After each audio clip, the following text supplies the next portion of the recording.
great. Good morning, everyone. My name is Kerrilee Auger, and I am an entrepreneur in residence and the Skills Development Officer here at Women's Enterprise Center. I'm located in the head office here in Kelowna, and I look after all of our training and mentoring programs to help women entrepreneurs throughout the province of British Columbia. And thank you for joining us all on this session today. So just quickly, a little overview of today's agenda. I'm going to start by telling you a little bit about Women's Enterprise Center, the services we provide.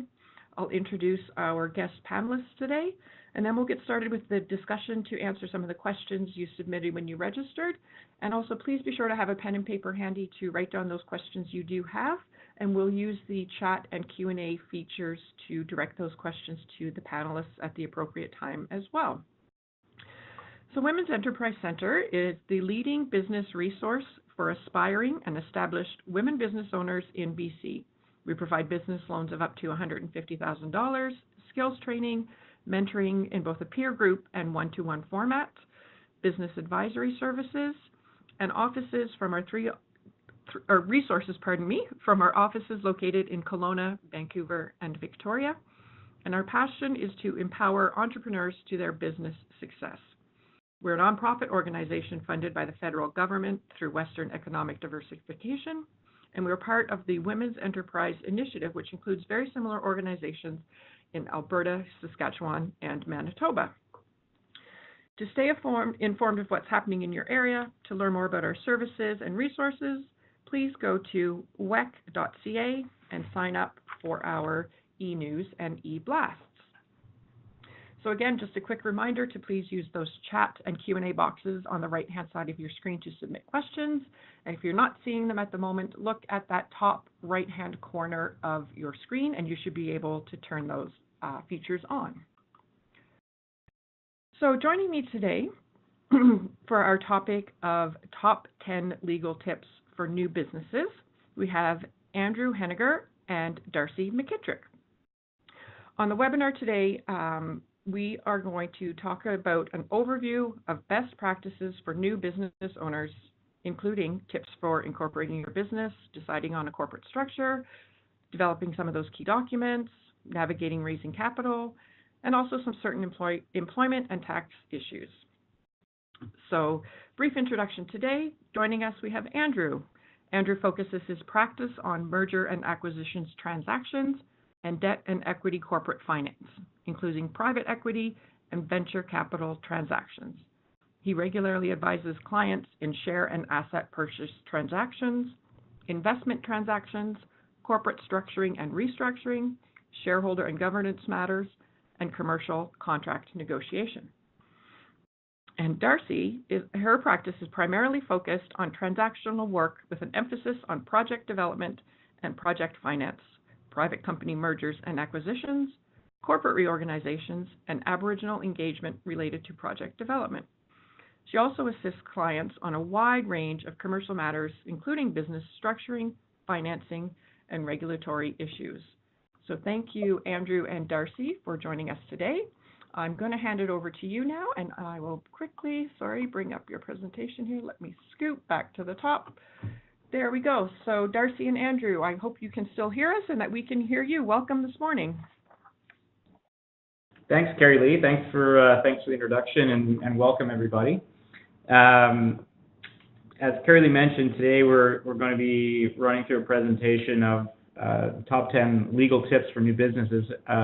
I don't know if these are the top 10, but they're certainly 10 that we often encounter with our clients and that we wanted to talk about today.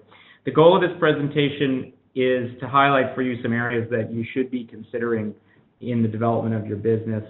As a warning, you won't walk away from today's session with all the answers on what to do in developing your business. A session like this necessarily needs to stay sort of high level and general, but we are certainly available. You can reach out with questions after the fact, and certainly advice that we give to our clients is more tailored and specific to your business. As you can imagine, and you'll see in this, many of these things will be context and business specific in terms of how they actually apply to you in practice. So Darcy and I are both lawyers at Borden Ladner Gervais, or BLG, in the Vancouver office. And just a bit about BLG to begin. BLG is a national law firm across Canada. We have offices in Vancouver, Calgary, Ottawa, Toronto, and Montreal. It's a full-service firm, and we offer services really from all stages, from startup through established household brand companies that you'll have all heard of. And set out on the slide here are some of the areas in which we practice and some of the areas we'll be touching on today.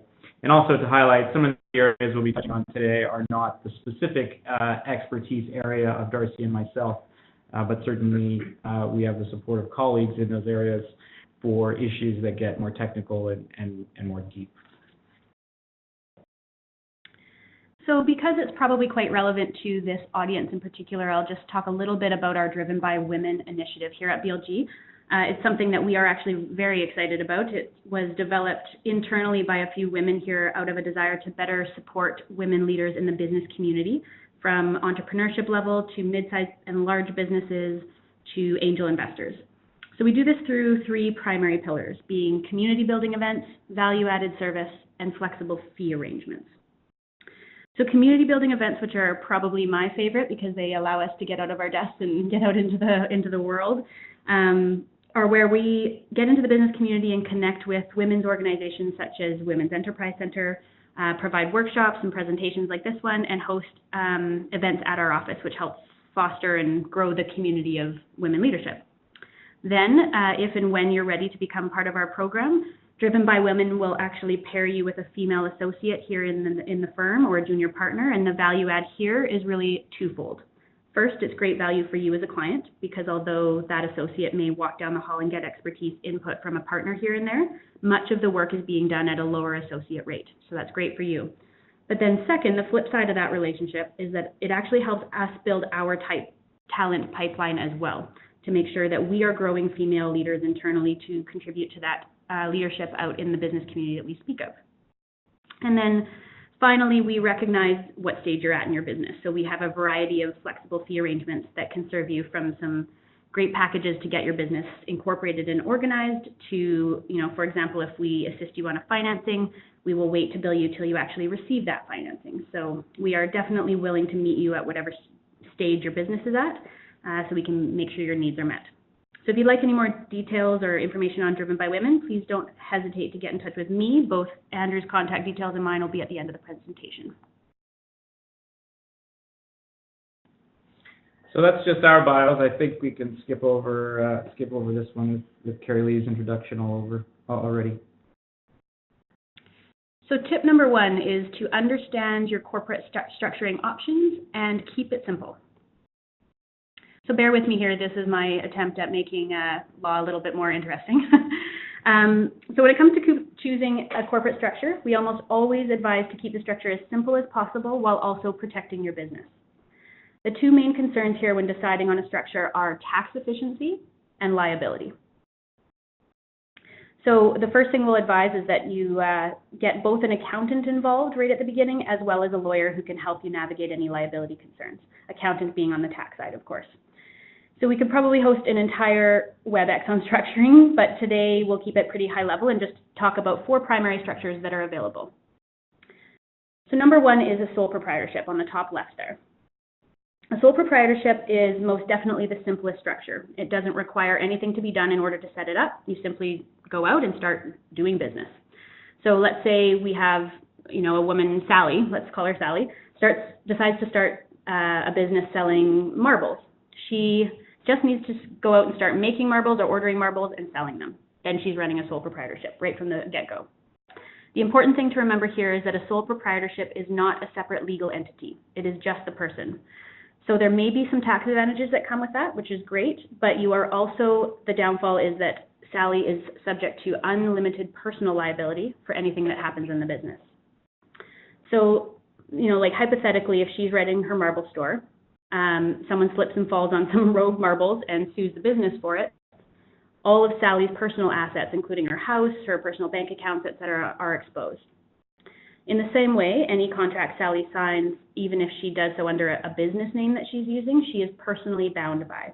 So if the business is operating in a space under a commercial lease, for example, and the business defaults under that lease, Sally is on the hook personally for that. So it's a simple structure, but there are some downfalls. A general partnership, moving over to the top right there, is very similar to the sole proprietorship. Again, it is not a separate legal entity. A general partnership is simply a relationship between two people where two or more persons are carrying on business in common with a view to profit. That is the definition. So similar to the sole proprietorship, profits of the partnership are taxed in the hands of the individuals, which can have some advantages, but the partners are personally liable for anything that happens in the business. So two additional things to keep in mind with respect to a general partnership. First, you can actually be running a general partnership without even realizing it. In other words, even though you may have not have formally planned to start a business with someone, if a court finds that you and another person are, again, that definition, carrying on business with a view in common with a view to profit, you in fact do have a general partnership. And another thing, the second thing to be aware of in that respect, is that a general partner is bound by all actions of the other general partner with respect to the business. So, hypothetically, let's say Andrew and I started a general partnership, and we're going to sell marbles. I don't know why I'm talking about marbles today, but that seems to be the theme. Andrew thinks it's a great idea to sign a purchase order to order 1 million marbles because he gets a great deal from a supplier. I'm a little more risk averse, so I want to take it a bit slower, but he goes ahead and signs that purchase order without me knowing in the name of the partnership. And whether I took part in that arrangement or not, I also am personally bound to that contract. So that is something to keep in mind. General partnerships are used from time to time, but not very often, and you do want to be very sure that you understand your rights and obligations vis-a-vis your partner before you jump into business. So third, moving to the bottom left, is a limited partnership. Limited partnerships we see most often probably in the real estate development sector and often actually in First Nations run entities because there are some tax benefits, but not very often in the startup space, admittedly, but we should talk about it just to keep the discussion complete. A limited partnership is formed under the Partnership Act and requires certain steps to be taken with respect to filings and registrations, etc. It is a partnership formed by a general partner, so we've got the general partner over on the right there, and one or more limited partners. A general partner is typically charged with management, actually no, a general partner is always charged with the management of the business. There's typically only one, but there can be a couple. And the general partner makes all the day-to-day decisions, including entering into contracts in the name of the partnership. The limited partners are essentially silent investors. They invest a certain amount of money, or perhaps they have property or assets that they roll into the business, but then they sit back and they let the general partner run the business, only being required to vote on very specific issues that are set out in the partnership agreement. Now, this is also what we call a flow-through entity for tax purposes, meaning that the profits of the business are still taxed in the hands of the partners, so that's where some of those advantages can come in. But the key difference here is that, as the name may suggest, the liability of the limited partners is limited to the amount they invest. So if I invest $50,000 as a limited partner, I do risk losing that $50,000, but none of my other personal assets are exposed. Now, very importantly to keep in mind, that is only true provided that as a limited partner, I don't take part in any management activities of the business. If a limited partner is seen as having a role in the management or day-to-day operations of the business, they risk losing their limited liability and being personally exposed to the risk. The general partner, over on the right-hand side there, is actually subject to unlimited personal liability. Now, again, that sounds a little bit scary, but a very common method of protecting the general partner is actually to incorporate a company to act as the GP, and then liability is isolated within that company. So that brings us to the final structure on the bottom right, the corporation. So like a limited partnership, a corporation is what we call a creature of statute, meaning it is formed under the Business Corporations Act, and the Act sets out particular requirements for both incorporation and the management of the company. It does require more time and effort to maintain the company. There's certain, annual maintenance documents and filings that need to be completed to keep the company in good standing, but the advantages, in my opinion, make that well worth it. Most importantly, a corporation is a separate legal entity, so any liability that the business may face remains isolated in the business, and the individual shareholders that own the business at the top there are protected. So as your business grows and enters into more contracts and is subject to more risk, this becomes extremely valuable and is why we see so many businesses out there operating through corporations. So in my own opinion, if I had a business, I would be incorporating as soon as I was up and operating and signing contracts in the name of the business.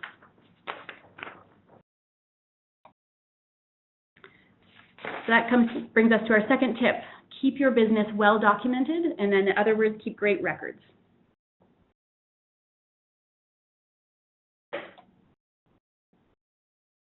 So the most important thing to remember here is that it is much easier and much less expensive to keep good records up front than it is to try to clean up corporate records after the fact.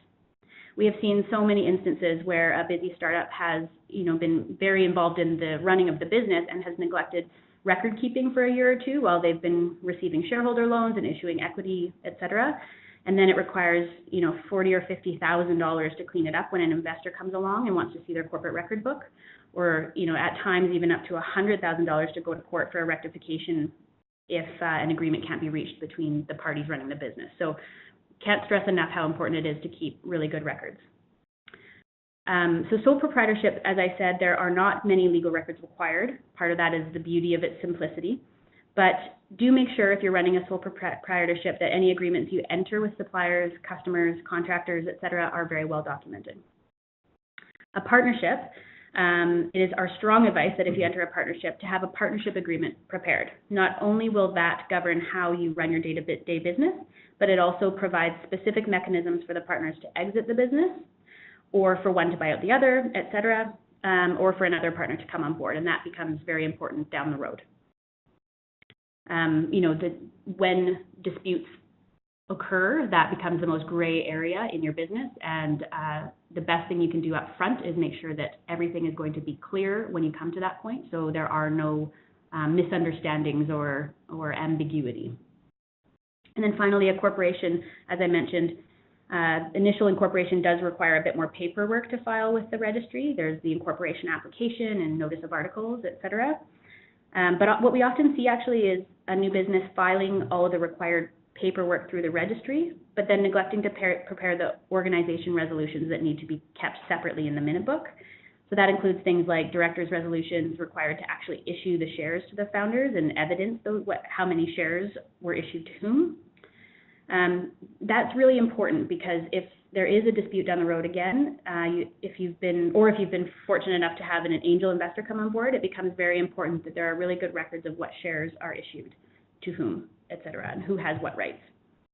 Articles of the company are essentially the governing rules, including how directors and officers are appointed and removed. And then a shareholders agreement is optional, but highly recommended to make sure that the rights and obligations of shareholders vis-a-vis each other are very clear, including how shares can be transferred, mechanisms for exit again, et cetera. One little caveat there is that shareholders agreements are quite technical documents, so do make sure you get some legal advice when preparing one.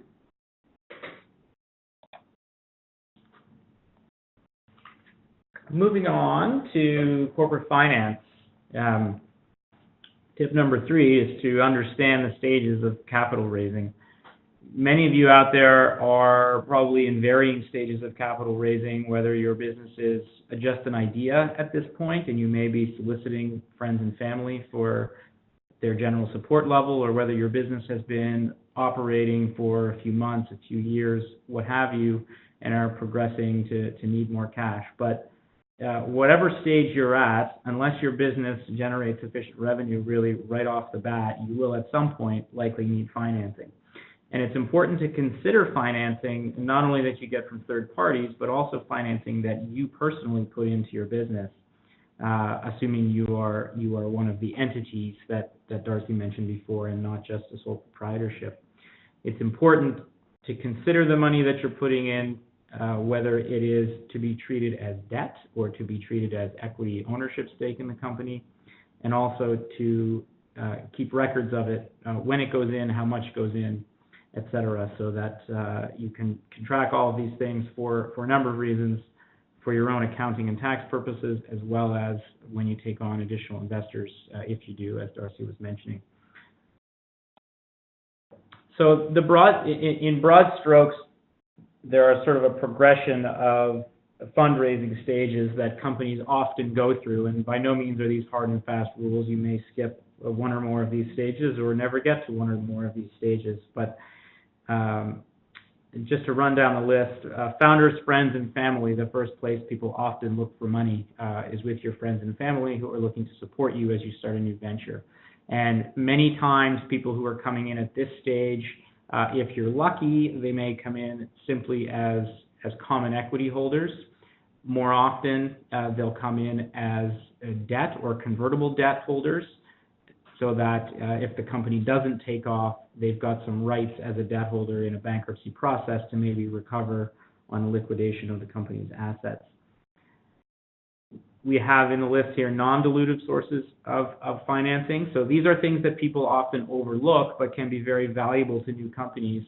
Things like government grants, like the IRAP program, like refundable tax credits that you may be able to get through the scientific research and development program.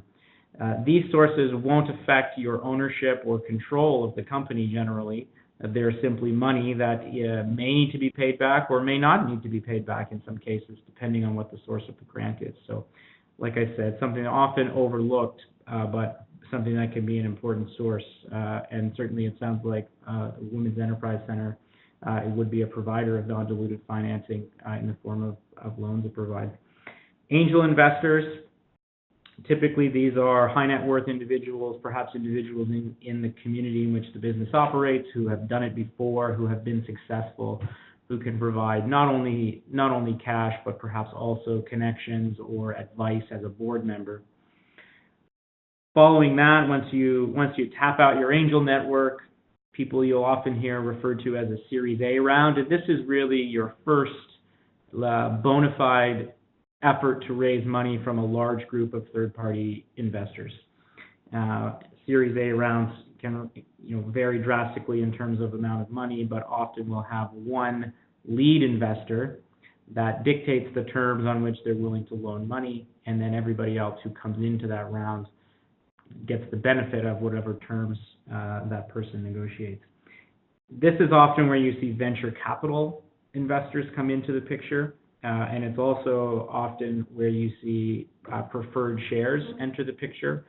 An investor being wanting to protect its investment may want certain preferential rights that get reflected in special share rights that attach to preferred shares. So it may be a stage at which the company amends its capital structure to create a new class of shares. Moving on, later stage investors, you can think of this, many of you may have heard the term private equity. So this may be where you attract private equity investment or growth stage investment to kind of get you over that hump from, say, a 5 to 10 employee business to maybe enable you to scale up to 20 employees, maybe enable you to scale to go beyond Western Canada or beyond British Columbia. But really, we're talking about larger amounts of investment here. Could also come from a strategic or let's say a larger established company in your industry that may have an interest in seeing your company grow and also in having some benefit of ownership in your company. You may find financing there. And then the last stage here is an exit through either an IPO or an initial public offering or an acquisition.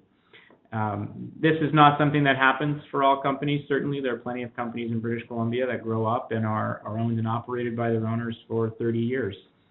We're seeing now, of course, everyone's heard about the turnover in businesses from baby boomers, so it may be that baby boomers are now in this last stage, thinking about what is my exit option, what is my opportunity to monetize this business that I've built over the last number of years.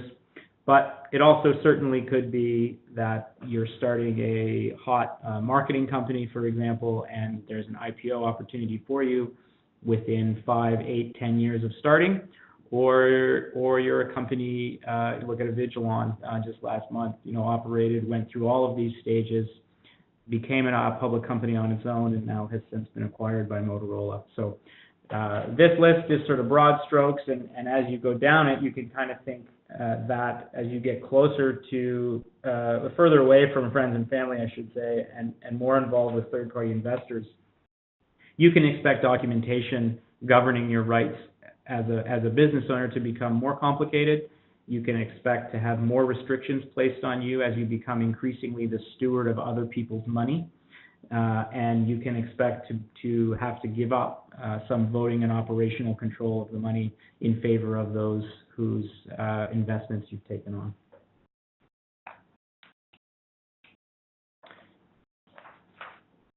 So to complete the thought on this tip, I kind of covered some of this on the prior slide.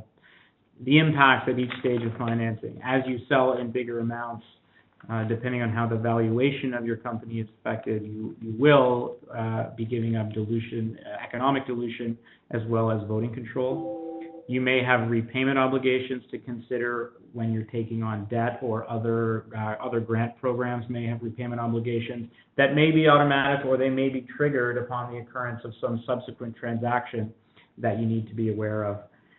As you take on more investors, your capitalization table will become more complicated. If you have to deal with a group of 4 shareholders to make an adjustment to your company's articles, for example, it's a much easier exercise than if you have to corral 40 shareholders. Technical point here on the fourth one, as a small company with less than 50 shareholders who has only issued them to enumerated people, you have the ability to take advantage of what we call the private issuer exemption, which allows you to issue securities without having really any reporting obligations or any obligation in terms of providing offering documents to your investors. So as you graduate out of that 50 shareholder pool, you become subject to potentially increased regulation, and it becomes potentially more difficult for you to raise money quickly and easily. I mentioned share rights. If you take on, if you do a Series A investment, you may have to create preferred shares, which will affect potentially voting rights in your company, which could affect what happens in a downside scenario if things don't go according to plan, who gets the money out of the company first, and so on. Another thing to consider is options, employee stock options, and whether that is something that you'll be offering to employees, and how that will affect voting and economic control of your company as well. While someone holds just an option, they have no economic or voting entitlement, but as employees, as options vest and as employees start to exercise those options, you will be giving up voting and economic control of the company as employees convert from becoming simply option holders to becoming actual shareholders. So sticking with the topic of financing, the fourth tip is to understand the documentation associated with each stage of financing. And we've hit on some of these topics already in prior slides, so I'll go through this one quickly. But just to highlight a few key points. Often when you're doing a financing, the first thing is to understand, what security am I offering, for what price, what are the rights associated with it, and those are often initially set out in a term sheet that is somewhat like a marketing document that you can use to float to potential investors to say, look, here's what I'm willing to offer. Is this an investment that's interesting to you? And you might go out and you might find your price is way too high, or your price is way too low, or that investors, because of some issue within your company, are going to require increased rights over transactions, or they're going to require board representation, or any number of things. But a term sheet is a good straw man to try to suss out some of those issues at the early stages. A lot of these rights that will get laid out in a term sheet will get memorialized, as Darcy mentioned, in a shareholders agreement, which can contain any number of details about how the company is operated and what different shareholders' rights are vis-a-vis the company and vis-a-vis each other. Preferred share rights, we've mentioned briefly, may contain preferential dividend rights, may contain, again, veto rights over certain transactions, and also rights with respect to wind up of the company and who gets money out first. Rights of first refusal and voting rights, you may see this as a separate agreement, or you may see these included in a shareholders agreement. Darcy mentioned earlier restrictions on transfer, that a right of first refusal is a form of that. Voting agreements really relate to board composition. So you might see that in a standalone agreement, or you might see it in a shareholders agreement. So the takeaway on these is that each of these documents can drastically affect a company's both ability to conduct financing in the future as well as operations going forward. If you grant too many veto rights to too many people, you might find it very difficult to conduct your business in any manner that is even slightly outside the ordinary course of simply selling marbles. And then the one other takeaway is to really think critically when you're doing these types of agreements, because they're often entered into in the heat of the need to take on financing, and an investor in the course of that negotiation may come at late stages and say, I know we've been discussing that I don't need a board seat, but I've been thinking about it and I changed my mind and I actually do need board representation. And so you may be presented with that option at a time when you really need money, and you'll have to decide, do I live with it or do I stand my ground and say no, because it's going, having this person involved with my board is going to be a problem down the road. Those are all decisions that may be made in the heat of battle, but on a sober second thought, a year later, you might realize, man, I wish I hadn't agreed to that because it's really a thorn in my side. And counsel, experience in these kind of matters can advise you if what somebody is asking for is outside the normal course, how we've seen it affect people in the future, et cetera. You may not be able to predict this if this is your first go at running a company. This slide here just references that the Canadian Venture Capital and Private Equity Association has a set of model venture capital documents. So these would be relevant really more towards the Series A round of financing and beyond. But they are a pretty good kitchen sink, and they're pretty well annotated with a few points to consider when it comes to offering preferred shares and some of the issues that often get negotiated in those transactions. So tip number 5 is understand when to invest in elements required to scale up your business. So the main message here really is that certainty and risk mitigation come at a cost. And at the early stage of your business, that cost may not actually be worth the investment. But it's important that as your business grows, you are consistently reevaluating what kinds of investment make sense for you in order to protect what you are building. So this can come in many forms, but we've just listed a few here to get the ball rolling and thinking about some of these elements. So as we spoke about before, incorporating a business can go a long way toward protecting the individual's personal assets.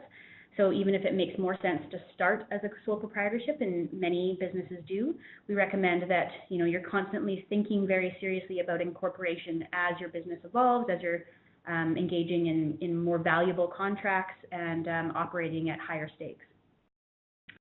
Insurance is also something to continually keep your mind toward. There are many types of insurance out there, so please do speak with an insurance advisor to find which are the best for you.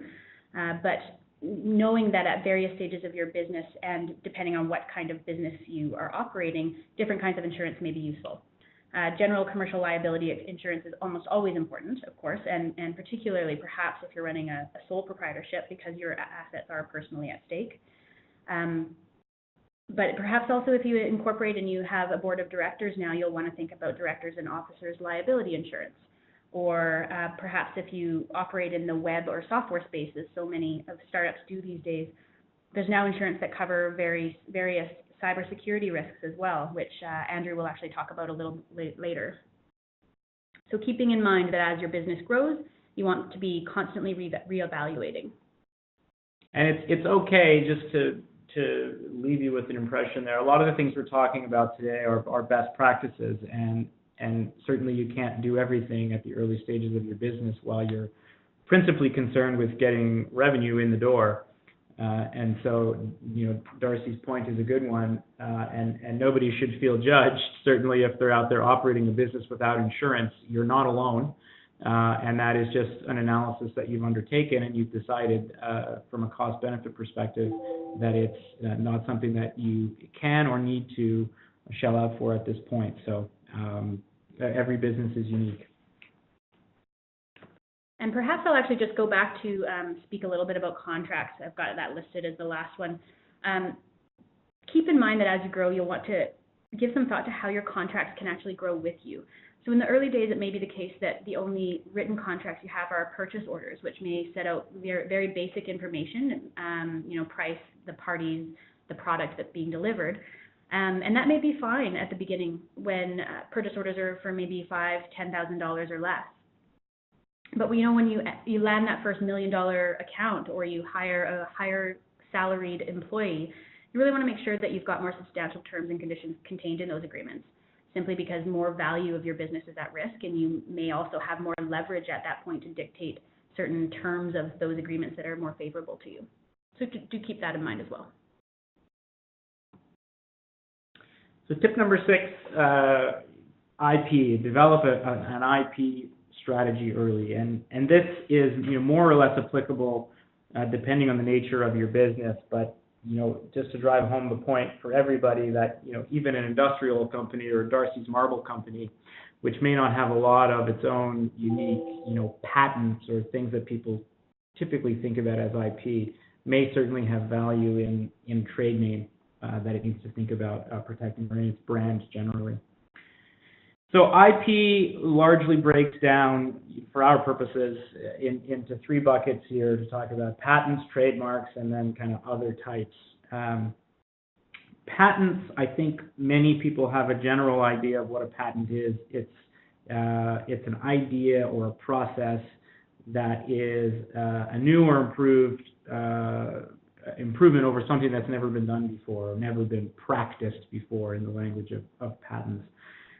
So if you can effectively show that you are the first person to do this, you can register a patent, and it gives you a grant of exclusive rights to either make that product or conduct that process or generate the matter that is the subject of that patent for the life of the patent, which I believe is 20 years in Canada. Patents are very valuable to your business, sort of as a shield in preventing anyone else out there from doing exactly what you do that is covered by that patent. And also as a source of potential revenue. If you're able to lock down a patent, then it's something that is an asset of your business, and you can license it, you can sell it, you can use it as a potential revenue and value source. Patents are expensive to obtain oftentimes, but the rights that they provide are for a long time, and depending on the nature of your business, can be extremely valuable.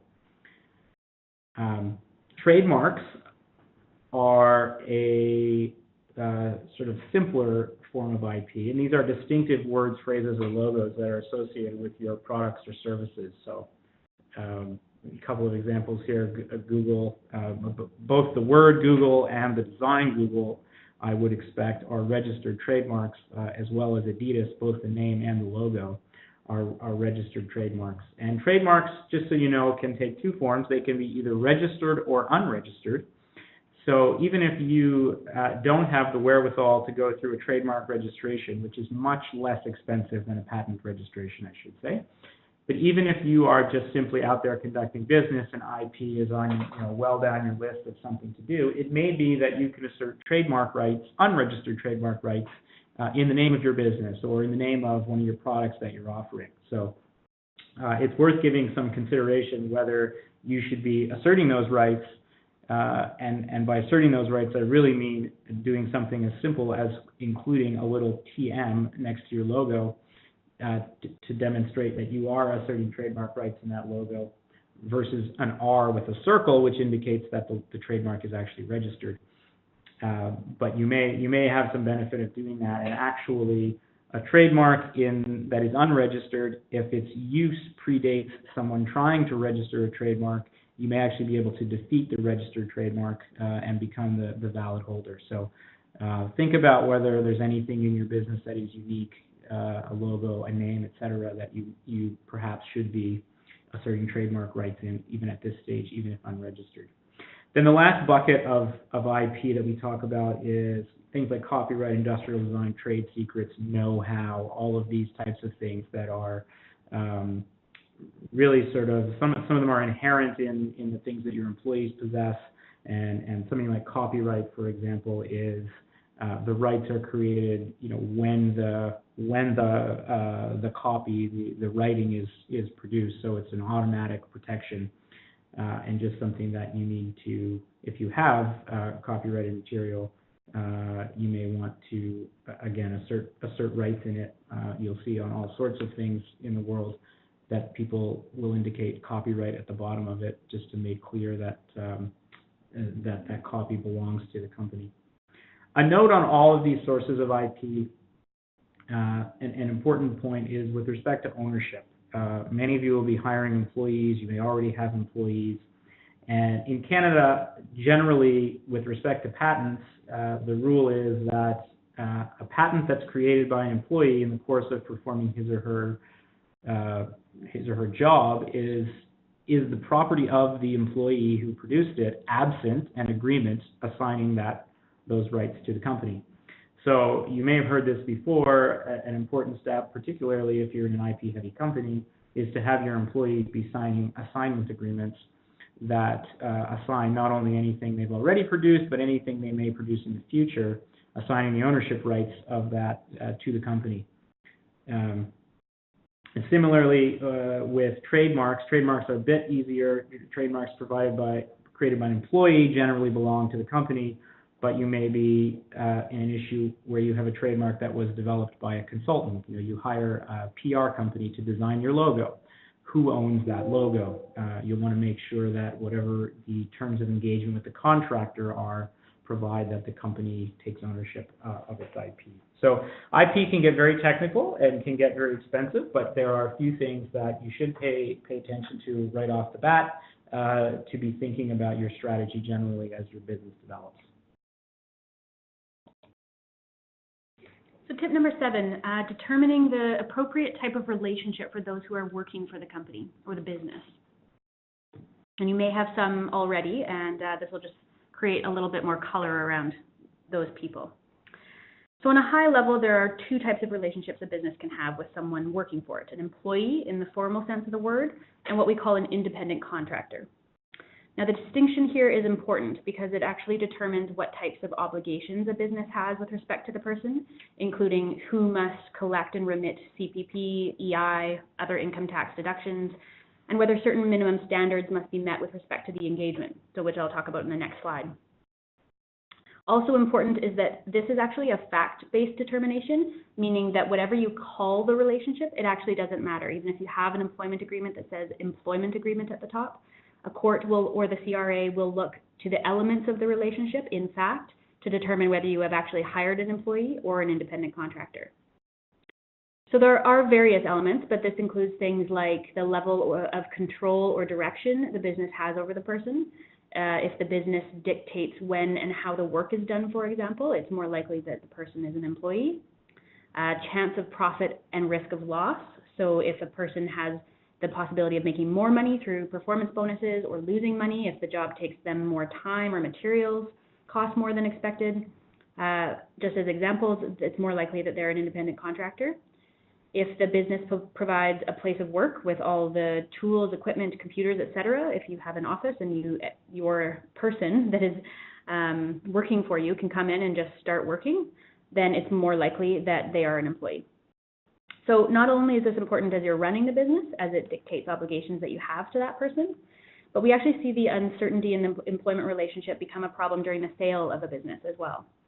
So if a buyer comes along, for example, and wants to purchase the business, it's a fantastic exit opportunity. That's just the golden seal. But if your buyer is also concerned about how you've been categorizing your workers and maybe thinks that they might be on the hook for tax liabilities or other payments if they do buy the business, then it's pretty likely that you'll take a fairly big hit to the sale price of the business.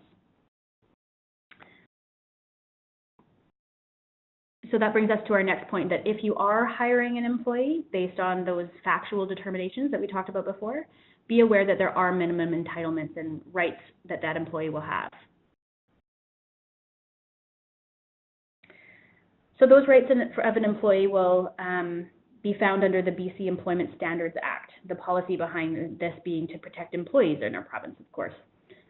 So it would be a good idea here to talk to an employment lawyer to make sure that you really understand those entitlements, but just a few more of the broadly applicable ones are a minimum hourly rate wage. So right now that is $11.35 an hour, I believe, but it is expected to increase in June. An employee other than a manager or a high technology professional, so most other employees, are entitled to certain overtime pay for any hours worked beyond 40 hours a week. Employees are entitled to have stat holidays off and certain unpaid leave. And then there are also certain annual vacation entitlements baked right into the Act, which are a minimum of 2 weeks after 12 months of employment, and then a minimum of 3 weeks after 5 years of employment. So perhaps the largest possible lump sum cost for a business, though, with respect to employees, are termination rights. So when an employer terminates an employee, there are certain minimum notice obligations or pay in lieu of notice that are provided by the statute.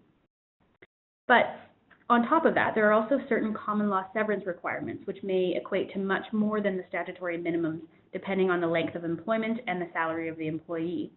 So if you find yourself in a position down the road where you have to terminate a long-term employee, you could actually be liable for even up to 12 months of the employee's salary as severance. Now, the most important thing to remember here is that although you cannot contract out of the employment standards minimums, a well-drafted employment contract can actually limit your exposure to the common law severance requirements. So you really do want to start thinking about that early as soon as you begin hiring key employees in the business. And then just the last note on that point is to say that you may be, and understandably, kind of wary of lengthy and complicated employment contracts, but even just a 3-page offer letter signed by both parties can really go a long way to protecting the business and the employee.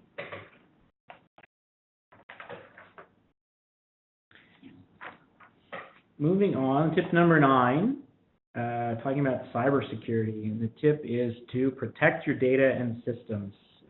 Cybersecurity, I'm sure you've all heard over the last months and years, is becoming an increasingly prevalent issue in our society. As you know, this slide shows, this is a smattering of the institutions that you may have heard of just over the past 12 months. Actually, Madison may be a little bit old, but the other ones, the past 12 months have been victims of cyber attacks. So it's coming to all types of institutions. You see here government, universities, public companies, private companies, in all different industries as well. So something that everyone certainly needs to be aware of. So when we talk about cybersecurity, we're talking about protecting both your data and your systems. And we think about 3 types of data in this area, all of which have their own reasons for protecting. The first being what we've called sensitive data here. That is data that is simply valuable to your business, whether that is the secret sauce or whether it's information about relationships or know-how or something like that. It's just whatever it might be, it's valuable to your business. Protected data we think of as data that you have a legal duty to protect by contract. So if you are, let's say you're manufacturing goods on behalf of another party, you likely have confidentiality restrictions in your agreement with that party that you're not sharing their designs with other customers of yours. And then regulated data, being data that's subject to legal regulation, examples being personal information, health-related information, or financial information. And so the risk with all of these is really multifaceted. To preserve business value, first and foremost, there may be, in respect of sensitive data, certainly, and protected data, there may be that may be the value of your business. Having customer lists, for example, having, if you think of an institution like the Four Seasons Hotel, for example, part of their value proposition is you stay with them over and over again. They know your preferences, so when you show up, your room is exactly as you want it. That's a value proposition to that hotel chain that, if compromised, would be a hit to their value. Second one is to fulfill obligations to your business partners. This is sort of linked to the idea of protected data that you have an obligation to protect. You certainly don't want to find yourself being sued by a business partner because your cyber defenses were inadequate to protect their designs that they gave you to build their product. When we talk about systems, we talk about both your internal systems, so your own internal workspace, whether that's employees, everybody's sort of using their own laptop without a lot of control or lockdown. as well as external systems. Perhaps you're using, Google Drive as a principal repository of information, or some other cloud-based service to make sure that your access to that is adequately password protected, and that you're satisfied with the safety protocols that Google has in place, or that you've even thought about the safety protocols that Google has in place and whether they're appropriate for the sort of information that you're storing there. And as many things we've talked about today, managing cybersecurity risk is a cost versus potential downside for your company. And just to point out, you may consider yourself a small company at this point, but that may also mean that even a small cyber breach could have devastating impacts as it might affect your reputation or the value of what limited assets you might have at this point. So it's something to turn your mind to. And again, with everything we've been saying today, there are grades of this, that you may not need the same sort of cybersecurity that Facebook has, but you may also need more than nothing. The last point, sort of related to cybersecurity, is in respect of privacy. And so the tip is to respect the privacy of others. Privacy, personal information and privacy in Canada is a heavily regulated area, and getting more regulated all the time. So the first point here is to listen to your mother and respect others' privacy. Yes, it's heavily regulated, but it's also, from a reputational and business perspective, the right thing to do. You don't want to be out there prejudicing your own reputation by being somebody who's not protective of your customers' information, your counterparty's information, etc. As I said, it's heavily regulated and becoming more regulated. Reasonable use of information, private information in Canada is certainly allowed by our various privacy statutes, but there are just often notice requirements or certain other things that you have to do to properly collect, use, and distribute that information. Privacy legislation in Canada is really a mosaic of both federal and provincial legislation, so it can get complicated to follow. And we're going to have later this year, beginning November, another piece of federal legislation, Digital Privacy Act, portions of it coming online, and that will require mandatory reporting if you're involved in a breach situation. I know personally I used to sit on the board of a not-for-profit that was subject to ransomware a couple of years ago before this act, which is yet to come into effect. Came into effect, and the decision against my advice was to not disclose to anybody whose information may have been compromised. But as of November, you won't be able to take that position anymore. The last point to talk about in privacy is Canada's anti-spam legislation, or Counsel, which made a lot of news in 2014 when it first started to come online. It's a very onerous piece of legislation that restricts your ability to send commercial electronic messages to other people. Those are emails being primary source, but also includes things like text messages, etc.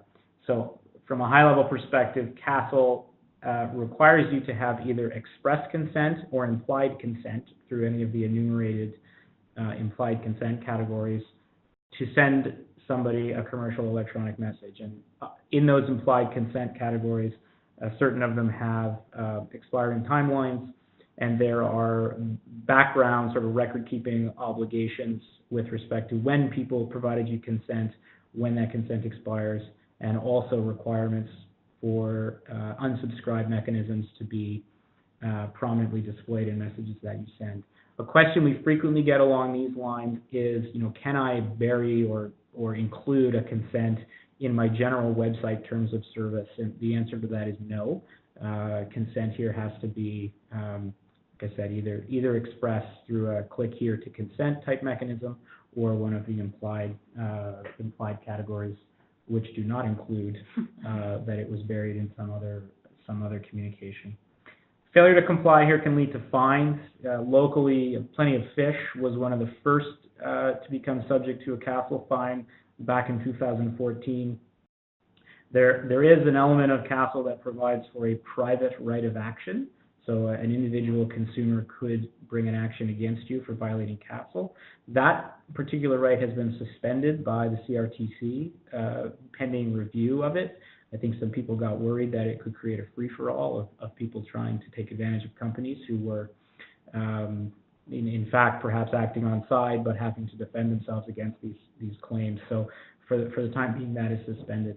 And then the last point here, we've kind of reiterated this in a few points, that in addition to fines that you may be subject to, if you're looking down the road to sell or exit your business, and perhaps you're a business where your customer lists are valuable, if you're not able to tell a buyer that you've collected those customer lists in compliance with Counsel, then a buyer is going to have to discount the value of them, because they're not going to be able to rely on them to say, yes, I can continue to contact these people because I know that this company that I'm acquiring followed all the necessary steps in generating this list. So you might think it's a pain to comply now, but it could be an actual hit to your ultimate value that you could get out on an exit.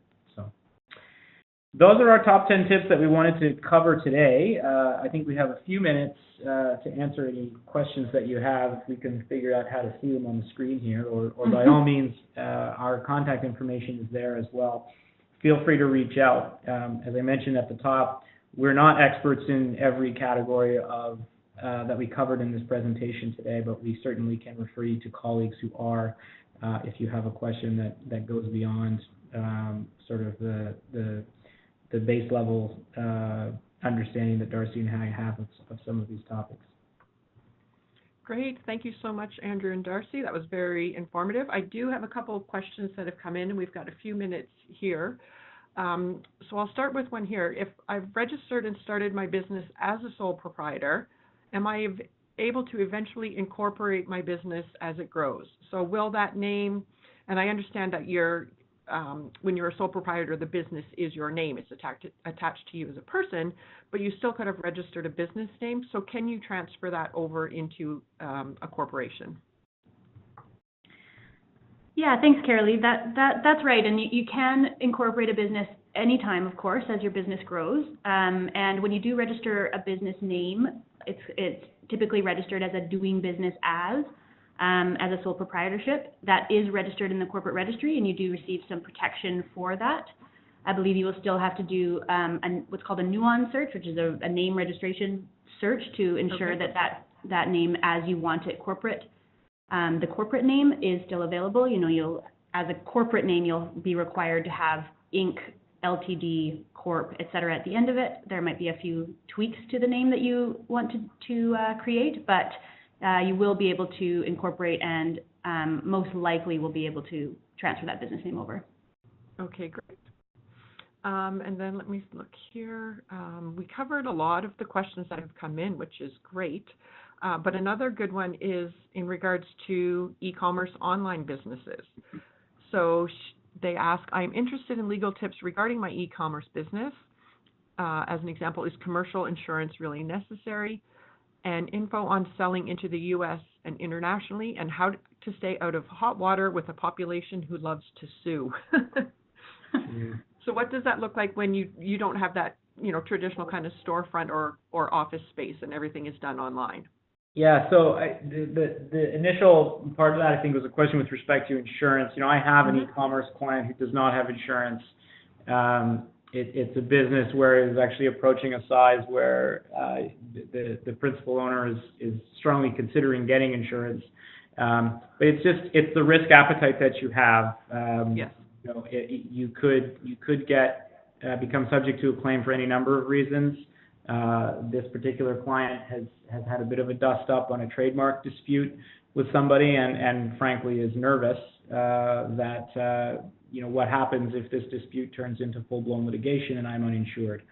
So, as many things we said, consider where you're at with your age and stage of company and what your resources permit, and the downside to your business if you got a claim against you, and for insurance, decide appropriately, and an insurance broker would be able to tell you sort of, what products are out there maybe that aren't the Cadillac of policies, but cover you for at least some level of the most important types of claims. In terms of operating in the U.S., tough question to answer in the abstract. I think the basic answer is, comply with law, and you'll stay out of hot water. That's not helpful. We would really need to understand, what your business was, what sort of risks you were exposed to. Is this a consumer-facing business? Is this a business-to-business type operation? So it's a difficult question to answer in the abstract, but very important to be aware going into any new jurisdiction. I think you want to speak with counsel, and we being Canadian lawyers can't advise on U.S. law, but we certainly have connections in the U.S. and have some familiarity with what clients may have run into in the past. Okay, great. I'll ask just one last question and then we'll wrap up.